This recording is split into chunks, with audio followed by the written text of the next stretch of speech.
What's going on, ladies and gentlemen? My name is Gunnar, bringing you all the Week 4 Team Builder for the World Battle Entertainment, where we, the Bullet Punch Club, are going to be going up against none other than my man, Kyle A., who is the coach of the Miami Dolphins. Now, before I get into this, I just want to quickly thank you guys for all the supportive comments as well as the kind words that you've been giving me throughout the season so far. Honestly speaking, I've been, in case it wasn't obvious enough, I've been rather nervous ever since the season began. So to get supportive comments like this from you guys really helps me towards feeling much more at ease before playing every single match. And trust me when I tell you, it generally goes a very long way in my book. So seriously, from the bottom of my heart, thank you very much. And yeah, another thing that I want to mention though is that I've been getting comments lately about people expressing interest in this certain shirt that I'm wearing. So I tell you what, if I get enough comments about people wanting this shirt, I'm going to definitely give you guys a Bullet Punch Club t-shirt, and that, my boys, is just too sweet. But yeah, as far as this team goes, you should be able to see that here and now, and just from team preview alone, it is pretty much an even Steven matchup in the sense that he definitely has some threads which will throw my ass for a loop if I am careful enough. Especially his Hawlucha and his Gigantamax Snorlax, which can be very huge problems to my team if I don't essentially have the necessary countermeasures for it. But yeah, both of us are 2-1 right now. We need this win, and trust me when I tell you, we are gonna do everything we can to make sure we are the victors. So, as far as the team goes, you should be able to see that here and now. First things first, we got our revenge, the Choice Scarf Gengar with Sludge Wave, Shadow Ball, Trick, and Icy Wind. Now, there's a reason as to why this is Choice Scarf Gengar. Initially, I had Noivern on this thing, which was Choice Specs, but after a few mocks, I found out that Specs Noivern wasn't really putting in as much damage as I wanted it to. So after that, I changed it to Choice Scarf, but even then, like, I found out that Noivern really wasn't doing that much in the match, which would be of a benefit to me. So after talking to some certain people, after showing them my builds, my boy Matty Brolic recommended me to run Choice Scarf Gengar because in a lot of ways, this does handle certain threats of his and pretty much opens the door towards me just putting in a lot of work and copying myself the W. So, like, yeah, Choice Scarf Gengar is really useful in the sense that it will 110% be able to somewhat stop the Hawlucha sweep in the sense that if it does end up coming under terrain, he will have a 62.5% chance to knock me out with the Brave Bird, and if he does happen to possess Acrobatics instead, he will have an even lesser chance to be able to knock me out, meaning that I will most certainly be able to get 2 Icy Winds off, unless of course he happens to be Jolly, which I don't think Kyle will be running this match. So, like, yeah, Icy Wind is also useful in the sense that I will be able to immediately OHKO that Flygon of his, especially after Stealth Rock damage, which is honestly pretty damn useful. And of course, Trick is there because Snorlax is an obnoxious piece of garbage, and I very much want that thing out of my face moving forward. And of course, the last 2 moves are Stab because what can go wrong with Sludge Wave and Shadow Ball, am I right? So, yeah. Next up, we got one of my biggest assets to this team, the Rated R Superstar, Edge, the Life Orb Durant, with First Impression, Iron Head, Substitute, and Superpower. Now, this Pokemon is such a useful asset against Kyle's squad, it's not even funny because, at best, his proper answer to this thing would have to be his Corsola. And trust me when I tell you, I have designed my squad in such a way where I will make sure that Corsola is going to have a very hard time switching in on my face.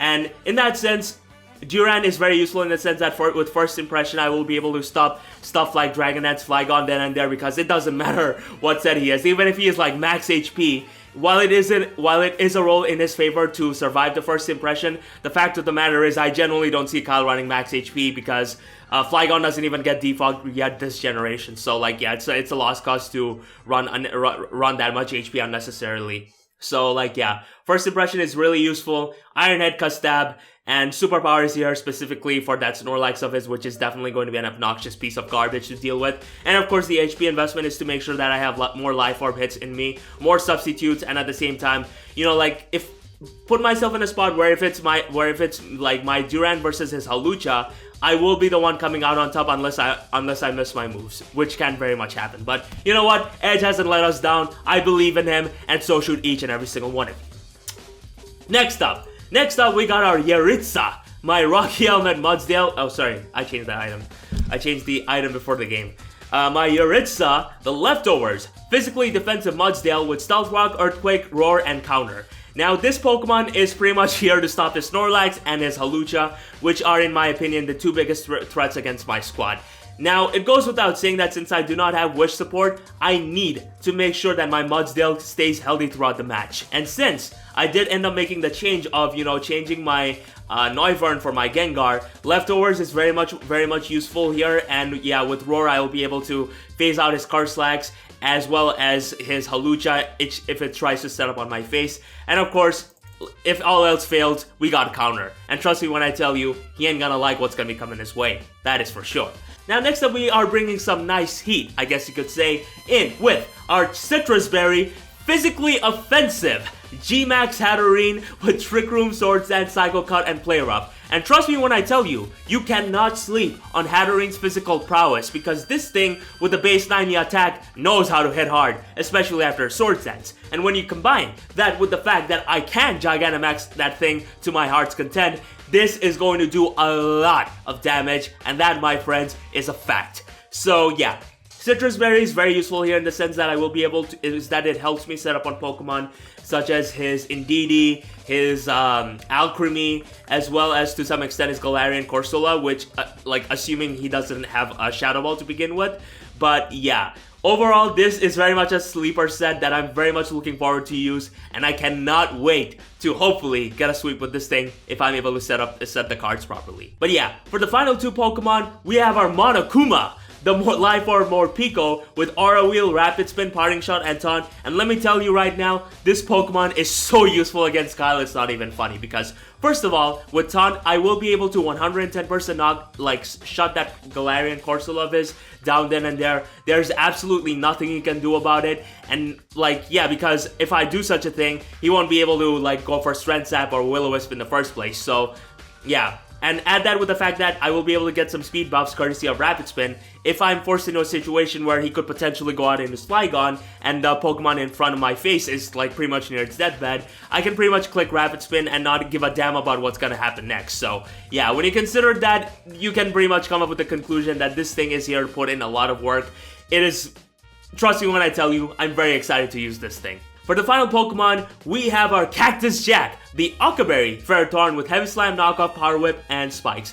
Now, this is massively SPDEF in the sense that Lapras is honestly a rather problematic Pokemon to deal with in the squad because, yeah, I don't really have the best sort of switch into this thing other than Lantern, which at the same time isn't really the best sort of switch in per se, considering how Lapras knows Freeze Dry and all that jazz, and at the same time, Lantern doesn't necessarily match up that well against Kyle's squad.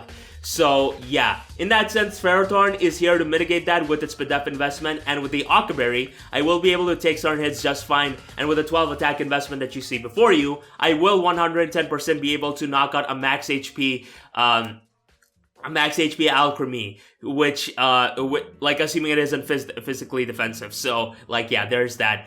So yeah, when you consider that along with Knockoff, I will be able to stop Galarian Corsola in the sense that I will be able to get rid of its Eviline and make that thing much less effective. Power Whip is here because I want to hurt that Lapras of his really bad. And for the last one, we got Spikes because my approach to this match is to essentially just set up Stealth Rocks and Spikes to my heart's content, and essentially set the stage towards my Durant, my Hatterene, and my Monokuma to just pretty much clean house then and there. So, yeah, Hazard Stacking is really good against Kyle, and I cannot wait to use it against him. So, yeah, that's pretty much the gist of this team, guys. Hope you all enjoyed. If you did in any way, feel free to drop a like on this video, and let me know in the comment section down below if you guys want a shirt of the Bullet Punch Club, and I will make sure that it happens. But yeah, I will see you all. But yeah, I'll see you all tomorrow. Bish!